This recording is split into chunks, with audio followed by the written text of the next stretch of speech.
Bonjour, 2017 est une année chargée en élections. Après la primaire de la droite et du centre et les primaires citoyennes, nous attaquons maintenant la campagne pour l'élection du prochain président de la République, donc des 23 avril et 7 mai prochains. Et ensuite, nous aurons les campagnes pour l'élection des députés des 11 et 18 juin prochains. Alors, avant qu'il soit trop tard, on avait envie d'interpeller tous les candidats sur un sujet essentiel, celui de l'accessibilité de leur campagne. Donc, nous sommes bien d'accord, je ne viens pas vous parler de votre programme sur le handicap, de l'AH, des MDPH, des AVS, etc., mais bien de ce que vous avez à faire pour vous faire comprendre de tous vos électeurs. Parce que votre but quand même, c'est de faire le plein des voix. Et si vous oubliez tous celles et tous ceux qui n'entendent pas, qui ne voient pas, qui ne comprennent pas, vous perdez beaucoup de monde. Alors, je ne viens pas vous faire la leçon sur la citoyenneté des personnes handicapées, mais bien vous rappeler quelques règles de bon sens pour que vous puissiez donc toucher tous vos électeurs et ne pas passer à côté de vos électeurs potentiels. Et puis aussi parce que si vous faites 5% des voix, la puissance publique vous rembourse la moitié de vos frais de campagne. Donc nous sommes un peu en droit d'attendre que vous meniez une campagne accessible et pas n'importe comment.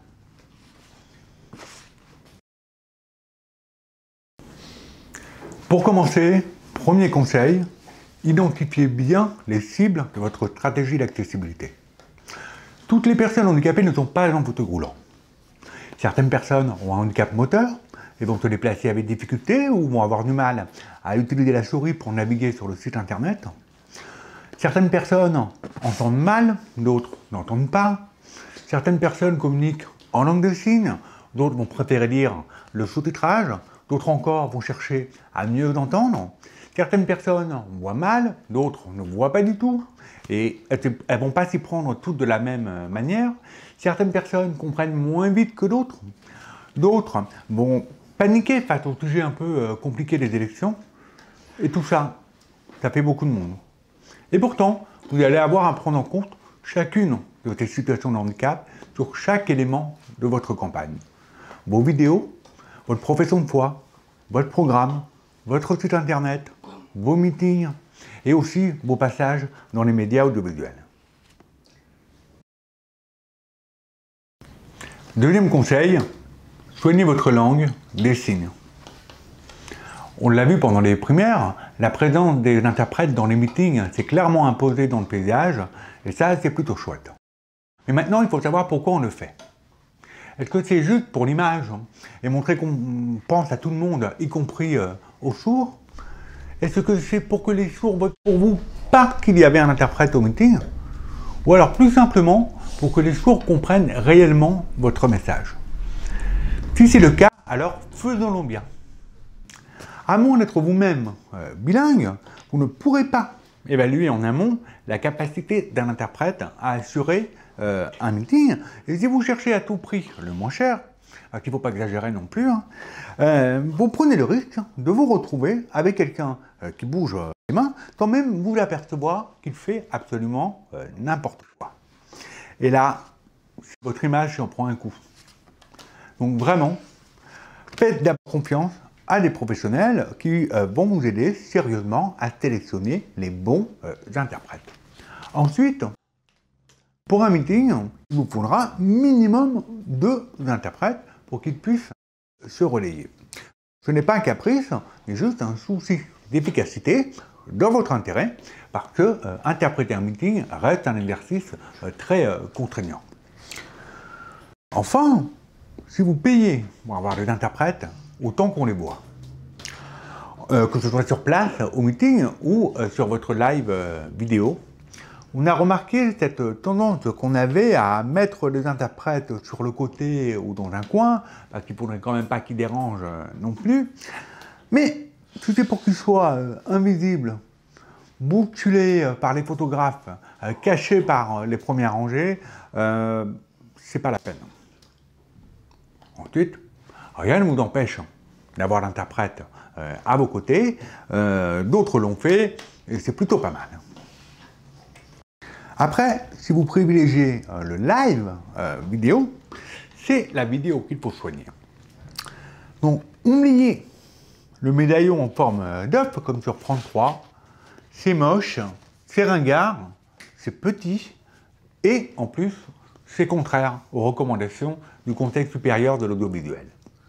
Donc, vous voyez bien avec votre réal, bien en amont du meeting, comment composer une belle image finale avec un interprète bien visible, avec un fond, avec une bonne lumière et surtout à la bonne taille.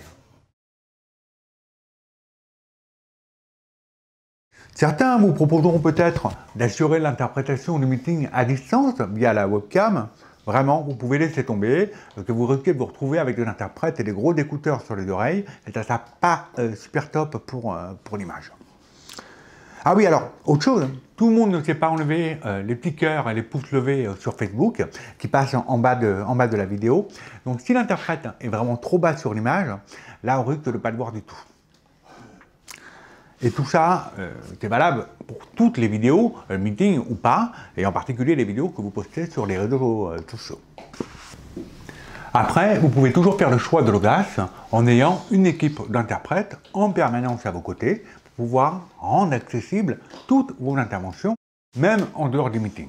Ce qui vous permettrait d'échanger directement avec des lecteurs qui communiquent en langue des signes, mais aussi de répondre à des interviews de journalistes sourds, mais oui, ça existe. Mais aussi de permettre à des militants sourds qui souhaitent participer à votre campagne, eh bien, d'intégrer votre équipe sans difficulté.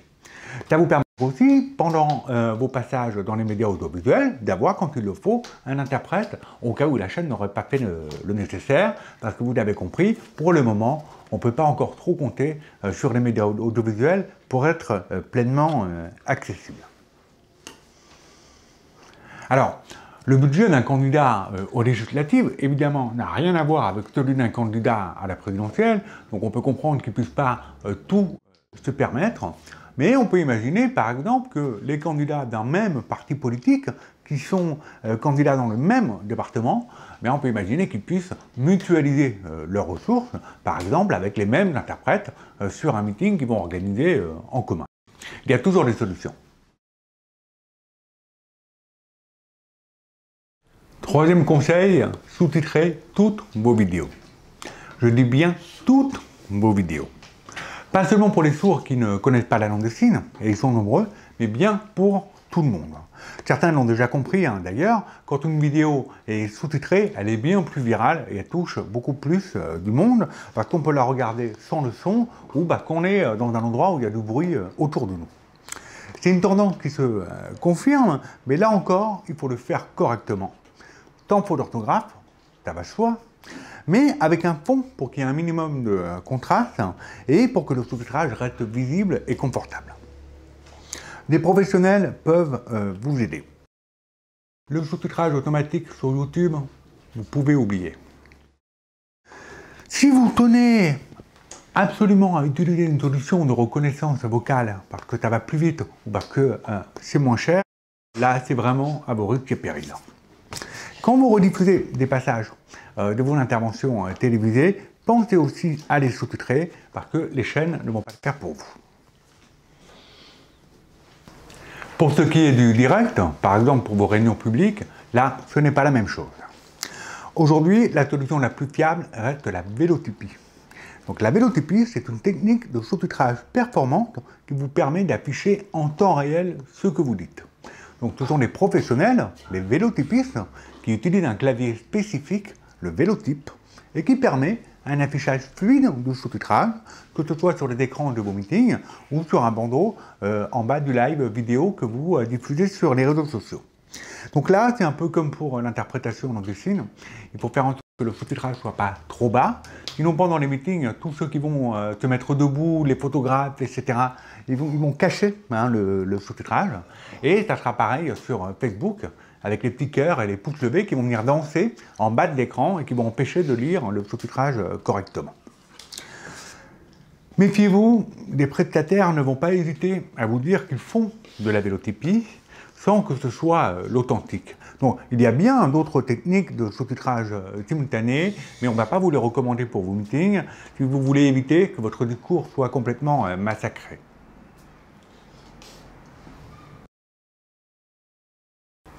Quatrième conseil, utilisez des boucles magnétiques qui fonctionnent. La boucle magnétique, c'est une installation qui permet aux personnes qui sont appareillées de recevoir le son de la sono de votre meeting directement dans leurs appareils auditifs. C'est quelque chose que vous avez peut-être déjà vu au guichet du métro ou de la SNCF, avec un petit micro, la lettre T et à côté une oreille barrée. Eh bien en fait, c'est un câble qui fait le tour de la surface où se trouve le public et qui est relié à la sono et qui va envoyer le son directement dans les appareils. Donc ça va enlever toute la distance, ça va enlever tous les bruits, tout ce qui va gêner la personne avec cet appareil et qui va lui permettre donc d'entendre dans les meilleures conditions possibles votre discours.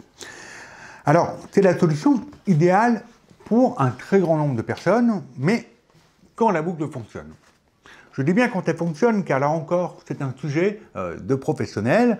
Il faut savoir régler la boucle et surtout la tester et enfin pouvoir intervenir immédiatement dès qu'il y a un dysfonctionnement. Malheureusement, beaucoup de prestataires se contentent de livrer la boucle magnétique sans garantir l'efficacité de l'installation. Alors certains vont même vous proposer des systèmes individuels avec des tours de cou. Bon, ça c'est vraiment moyen. C'est stigmatisant. Ça suppose que les personnes concernées viennent demander leur tour de cou à l'entrée du meeting et beaucoup malheureusement vont renoncer. Parce qu'on est encore dans un pays où on a un peu honte de dire qu'on est malentendant. Et donc ça, c'est pas à nous de le juger. Hein. Donc on va privilégier l'installation d'une véritable boucle magnétique sur la surface la plus grande, même si ça coûte plus cher, parce que ça va éviter là aussi d'avoir une zone réservée qui va stigmatiser. Pour récapituler, pour que votre campagne soit accessible à la diversité des 6 millions de personnes sourdes ou malentendantes, eh bien c'est langue des signes, sous-titrage des vidéos, vélotypie pour les meetings, boucle magnétique.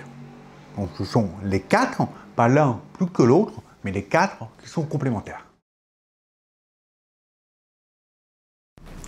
5e conseil, pensez à l'accessibilité de votre clip de campagne officielle.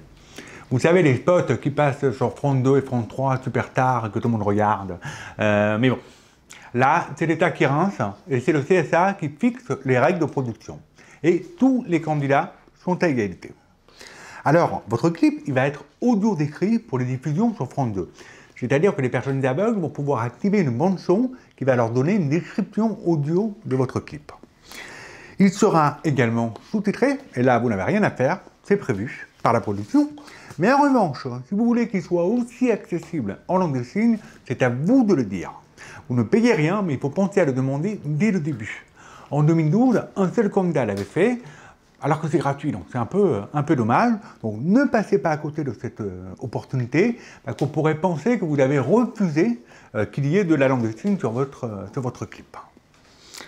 Ensuite, France Télévisions met tous les clips en ligne, et là, ils sont intégralement accessibles. C'est ça le service public.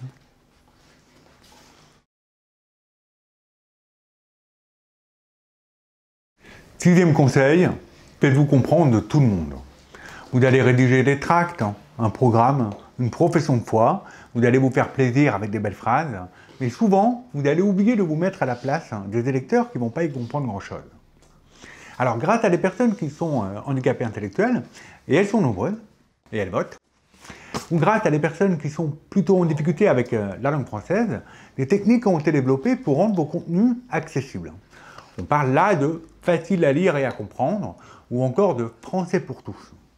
Ce sont des rédacteurs spécialisés qui reprennent vos contenus pour les rédiger dans un français accessible, et qui vont les faire relire par des personnes elles-mêmes handicapées intellectuelles. Si elles comprennent, c'est là que tout le monde comprendra. Alors, là c'est pareil, hein, c'est un travail de professionnel, mais il faut y penser dès le début de la campagne, parce que ça ne se fait pas en 24 heures.